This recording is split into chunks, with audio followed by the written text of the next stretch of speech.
Hey guys, welcome back to my channel. I'm your host, Paul, and if you like this type of content, consider subscribing and hitting that notification bell. Thank you very much in advance. Okay, a little history about myself. I just retired from the California Department of Corrections as a parole agent. I worked for the Department of Corrections for 25 years. Those first 5 years were at a state prison, Chuckawalla Valley State Prison. Worked there 5 years as a correctional officer. The last 6 months of those 5 years, I worked as a correctional counselor. That's where you get the guys prepped up for parole. In the last 20 years, I worked as a parole agent here in Southern California. I worked the areas of Los Angeles, Pasadena, Van Nuys, and I finished up in Riverside County supervising sex offenders. Okay, today's topic. I just read the news yesterday that a man was convicted in the 2019 killings of 23 people and injuring 22 at a Walmart. He was convicted to 90 consecutive life terms. Hopefully I quoted that correctly.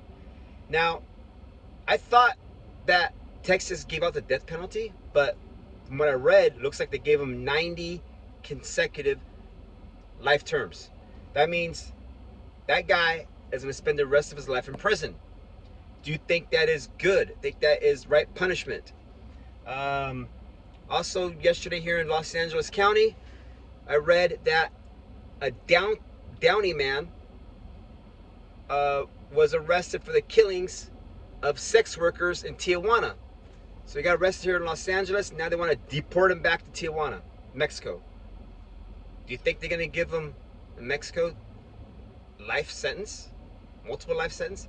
Because they compared that killer to Ted Bundy, to how I guess pretty much how sneaky he was, and how conniving he was, and how I guess a sneaky bastard killing people. So let me ask you guys: do you think somebody who kills and is convicted should just get life sentences? And I'm talking particularly the guy in Texas. He killed 23 and he injured 22. So obviously he didn't care about anyone. He was just trying to kill. So he might have mental issue, he might have a mental breakdown, or he might just be just a cold-hearted killer. Now let me tell you this about jail and prison, because I've worked in county jail and I worked in state prison. He will live a comfortable life, because let me tell you what's going to happen. All his basic needs are met.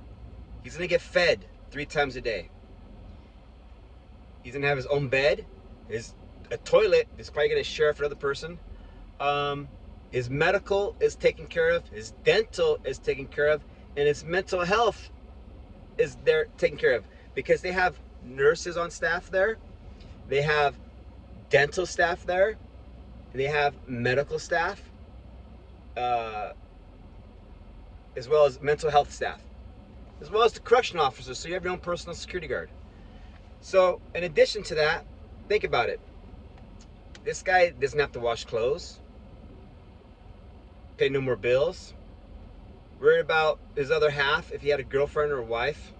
I don't know. He doesn't have to worry about that. Don't worry about Christmas, no presents.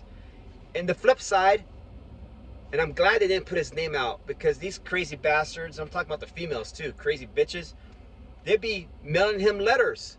A few years back in Riverside County, there was a man who got arrested. He's waiting trial. He's in county jail. He got arrested for killing 2 people inside a movie theater. Inside a movie theater, this guy got a gun and bam, shot the 2 victims point blank. Nobody knew about it until the cleaning crew came in at the end of the shift, end of the movie. I think it was the last movie of the night, so probably 1 in the morning, and discovered the 2 dead bodies. They arrested the suspect a few days later. Now he's in county jail. Rest assured, he's going to stay in county jail probably 2, 3, 4 years, maybe 5 years, maybe longer, waiting, doing his mental health evaluation to see where this guy stands. And ultimately, he will take a deal. He's not going to go to trial and fight it. He's going to take a deal. So avoid the death penalty, which I don't even know if they have anymore. Avoid it, and get a life sentence. So he's going to transition from county jail to state prison where, again, all his basic needs are met.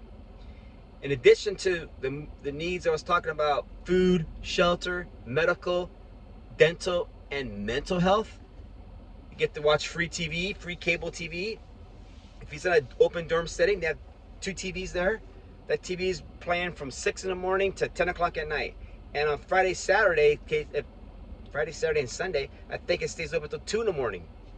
So, I don't think it's fair. If you have an opinion, put it down there.